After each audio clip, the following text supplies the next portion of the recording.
হেই beautiful people, আসসালামু আলাইকুম। শোনো না, আমার উইকেন্ডগুলো না 24 ঘন্টায় হয় না, আমার উইকেন্ডগুলো 48 ঘন্টা লাগে। উইকেন্ডগুলোতে আমার সব কিছুতে দেরি হয়ে যায়, ঘুম থেকে উঠতে দেরি হয়, নাস্তা করতে দেরি হয়, সব কিছু দেরি।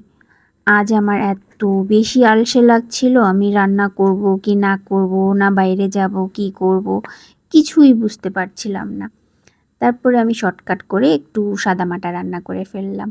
আমি করলা ভাজি করেছি। করলাটাকে আজকে আমি অন্যরকম করে ভাজি করেছি, মচমচে ফ্রাই করেছি। ভাই এটা খেতে এত দারুণ না! একদম ক্রিসপি ফ্রাই করেছি আর সাথে দিয়েছি একটু পেঁয়াজ বেরেস্তা। তোমরা আর কারা এইভাবে খাও? আমার তো ভাই এটা গরম ভাতের সাথে খেতে দারুণ লাগে। যে দেখো আমি ভাত নিয়ে নিয়েছি, গরম ভাত, আর নিয়ে নিলাম একটু ভাজি, আর সাথে ছিল বেগুন ভাজা আর আলু ভর্তা। তোমরা তো সকালে দেখেছো আমি আমার স্বামীকে দিয়ে আলু ছিলিয়েছিলাম, সেটা ভর্তা করেছি, আর নাম না জানা একটা মাছ। এই ছিল আমার আজকের লাঞ্চ।